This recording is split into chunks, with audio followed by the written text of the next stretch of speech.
Bon dia, youtubers.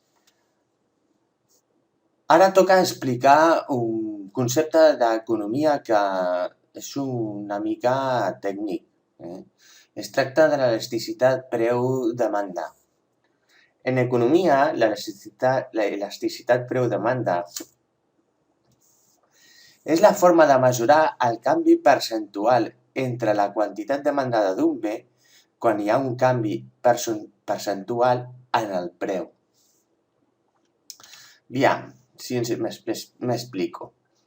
Abans de veure el càlcul, caldrà realitzar una explicació prèvia de com es calcula un percentatge. Suposem que volem calcular percentualment com varia un preu. Percentual vol dir, això ho hem de tenir molt clar, vol dir percentatge o en tant per cent. La fórmula que faríem servir seria la següent. Seria una variació del preu, seria igual a últim preu menys preu anterior dividit pel preu anterior multiplicat per 100. El que passa que matemàticament queda més elegant anotar la següent expressió. Var preu igual a Pn menys Pn menys 1, Pn menys 1, multiplicat per 100. No us espanteu amb la fórmula, l'explicarem amb deteniment. Veiem-ho amb un exemple. Amb aquestes dades, que a continuació veurem, fem el càlcul de la variació percentual del preu. La N no és més que la fila. Si tenim un preu de 500 en una fila i el preu varia en la següent fila a 1.000, doncs aleshores per una n igual a 2, és dir, per la fila igual a 2, la variació del preu seria el preu en la casella 2, que seria 1.000, veieu aquí, menys el preu en la casella anterior, que seria 500, dividit pel preu per la casella primera, la número 1, i tot multiplicant per 100.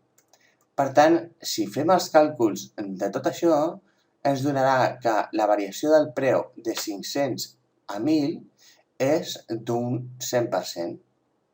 És a dir, el preu varia en un 100% i, com pots imaginar, per un n igual a 1 no es pot fer el càlcul.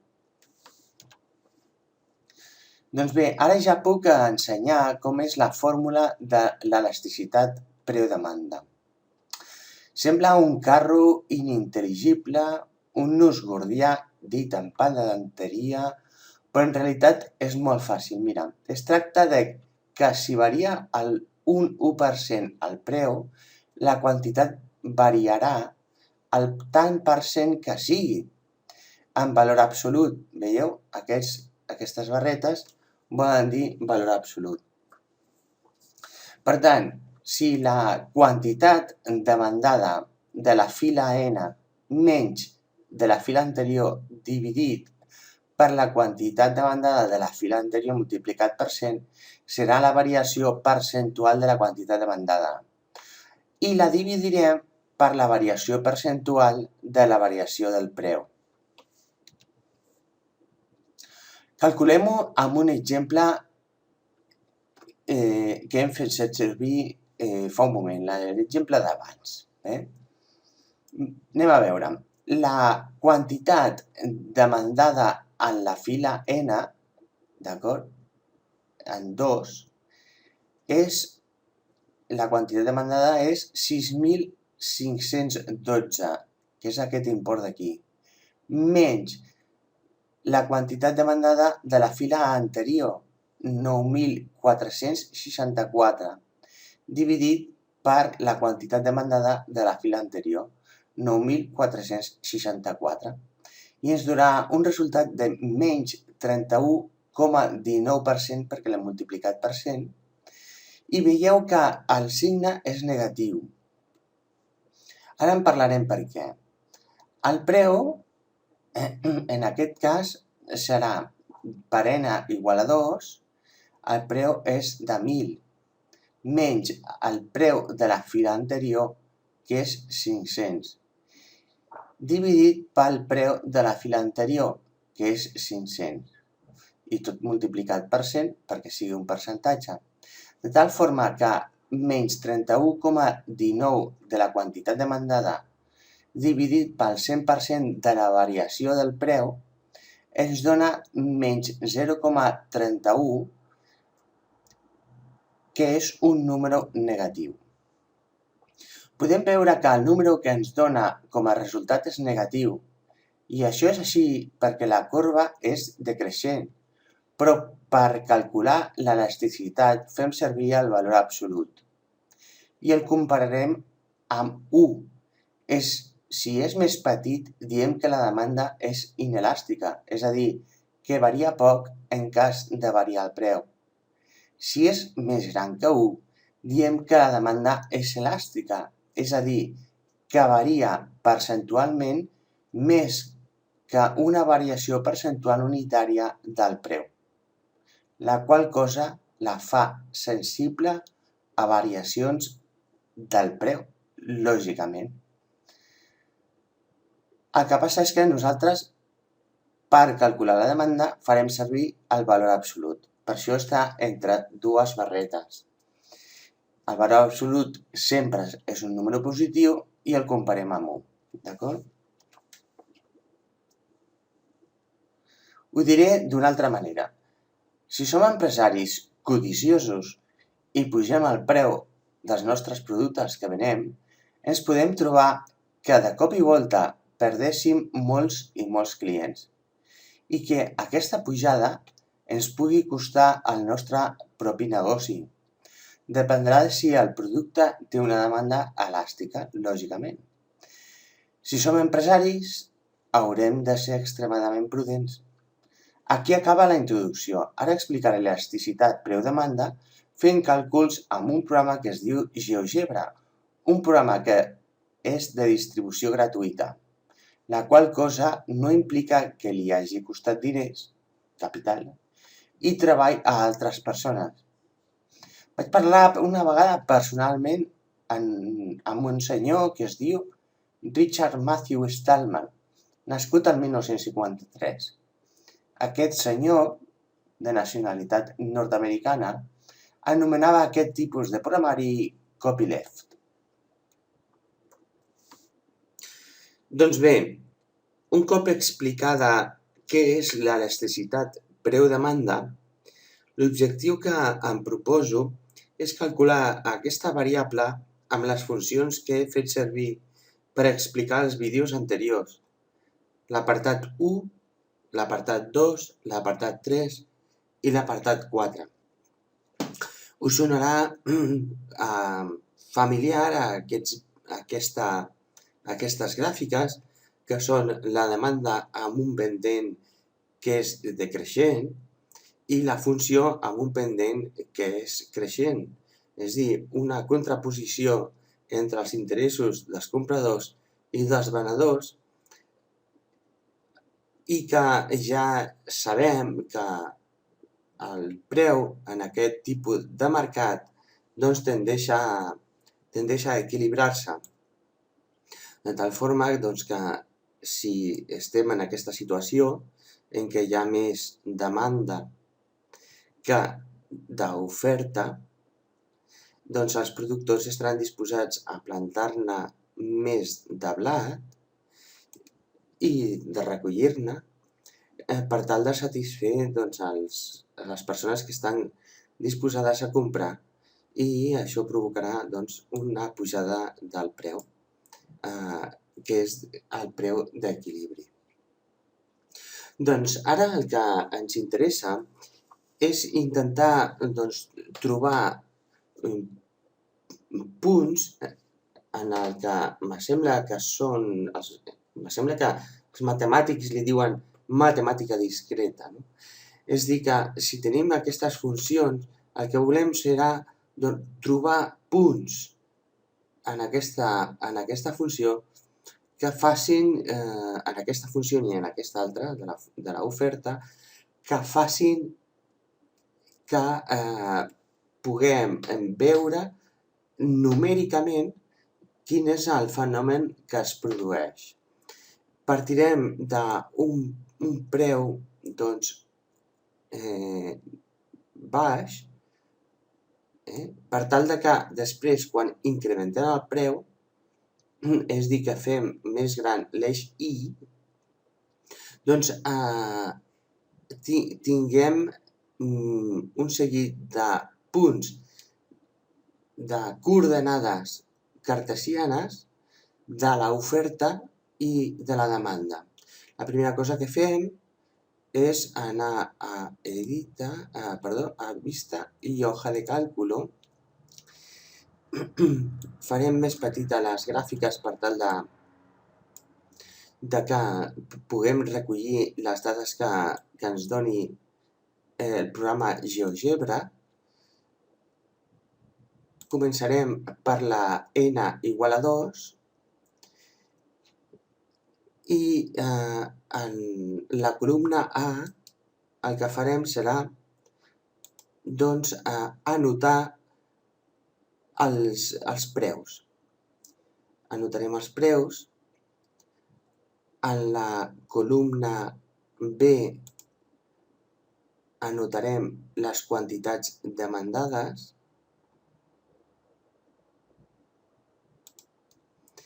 I en la columna D anotarem les quantitats ofertades. Molt bé, doncs ja podem tancar. Aleshores, ara sí que ja podem anar movent aquest desguixador per tal que ens vagi donant els càlculs que s'estan produint. Aquí ho tenim, ho podeu anar veient, fins a arribar al màxim de preu que permeten les funcions, que seran el de 4,2. No vull posar-ne més perquè si no me sortiria de la demanda. Sí que tindria dades sobre l'oferta però no sobre la demanda. I aquí ja tenim aquests càlculs.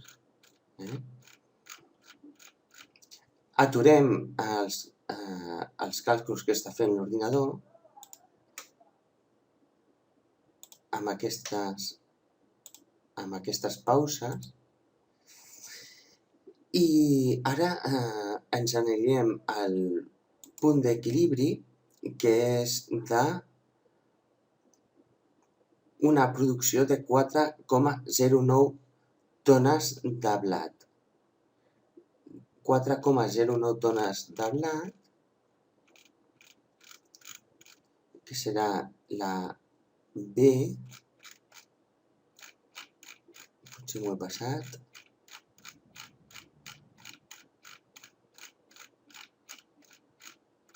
4,09 tones de blat, sí. És a dir, el preu de 1,53 denaris, ens trobem que la demanda és de 4,09 milions de tones de blat i l'oferta també, per tant està en equilibri al mercat. A veure si ho podem anotar amb un color vermell per poder-ho distingir. D'acord. Però no és aquest el nostre objectiu. El que volem fer és anotar l'elasticitat que es produeix quan hi ha un canvi en el preu. Doncs bé, anem a anotar ara en el full de càlcul les fórmules corresponents per tal de calcular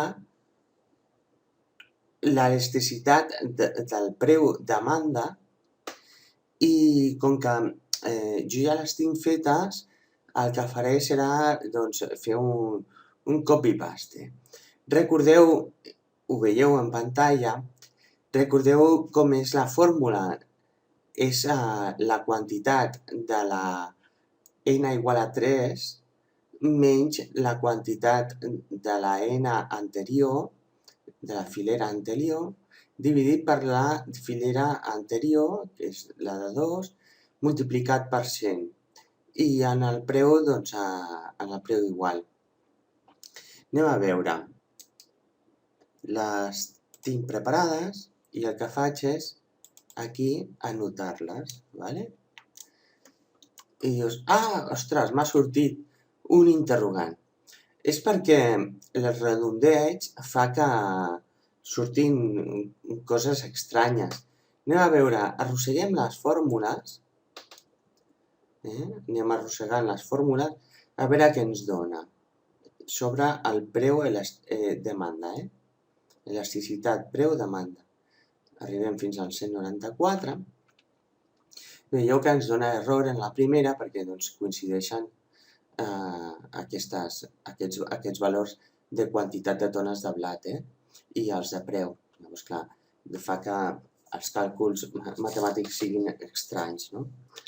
I podem veure que per una n igual a 4 d'un preu de 1,02 denaris, doncs me dona una demanda de 5,23 milions de tones i una elasticitat de 0,53. És a dir, que l'elasticitat, com que és menor que 1, és una elasticitat inelàstica, és a dir, que a un preu anterior, doncs la demanda varia poqueta cosa, la quantitat demandada varia poqueta cosa. D'acord? Aleshores, el que sí és que insisteixo que es pren el valor en absolut per fer aquestes valoracions d'elasticitat. Aquí els tenim en negatiu i m'agrada posar-los així per tal que entenguem que la corba de la demanda és negativa. Com que he aturat els càlculs, puc bellugar doncs, el preu. El poso aquí baix i podeu veure que si el vaig pujant, doncs la demanda cada cop es farà més petita, més petita. Es fa més petita, com que el preu es fa més gran i la demanda més petita, doncs fent els càlculs mitjançant la fórmula que podeu veure en pantalla, doncs és negatiu. Aleshores, si vaig tirant cap a baix, podem veure que sempre és més petit que 1, en valor absolut, més petit que 1, fins a arribar a un determinat preu, ja, que no em deixi malament, sí, fins a arribar al preu 2,44, en què l'elasticitat és 1, és a dir, a un 1% de variació d'increment del preu li correspon un 1% de variació de decrement de la demanda. I aquí es repeteix per una qüestió de redondeig dels denaris i veieu que ara ja comença a ser més gran, d'acord? Per la forma convexa que té la demanda. És negativa perquè és decreixent i té l'elasticitat de la demanda doncs, menys que 1 en un determinat preu i més gran que 1 en un altre preu perquè és convexa. Veieu aquí que comença l'elasticitat a fer-se més gran, d'acord? També podem fer el mateix amb l'oferta. Aquí podríem posar la demanda, la quantitat demandada,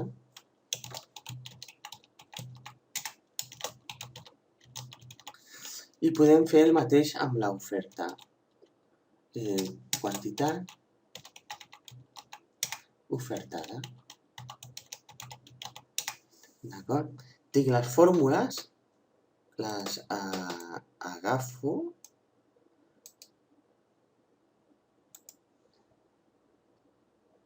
i les enclasto aquí. I me diu, ostres, me dona un número, un interrogant. A veure si arrossegant aconsegueixo doncs, que faci càlculs que tinguin com a resultat un número real, esclar. I sí. Doncs bé, fixeu-vos que aquí l'oferta té una elasticitat, en tota la columna, té una elasticitat positiva perquè l'oferta té una funció creixent. I fixeu-vos que aquí l'elasticitat és enorme, no?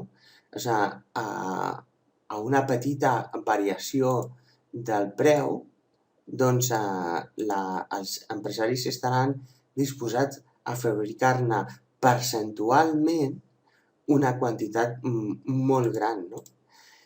El que passa és que, fixeu-vos que aquí es va fent cada cop més petit fins a arribar a 1, veieu?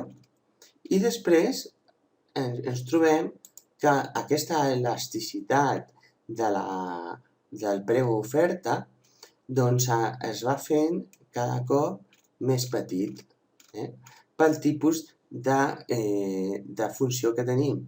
És positiva perquè és creixent i alhora es fa fent més petita l'elasticitat perquè és convexa, d'acord? Aquesta és la idea bàsica que volia explicar en aquest vídeo, que ja s'ha allargat una miqueta.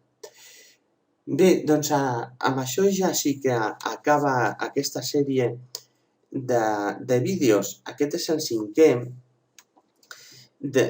vídeo del funcionament del mercat, titulat Elasticitat preu-demanda, perquè és el protagonista, la demanda d'aquest vídeo, tot i que també hem vist l'elasticitat de l'oferta.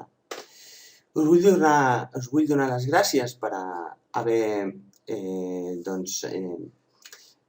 vist aquest vídeo i si us ha agradat doneu-li a like, sisplau, i deixeu els comentaris que cregueu convenients. Així doncs, moltes gràcies i fins al proper vídeo.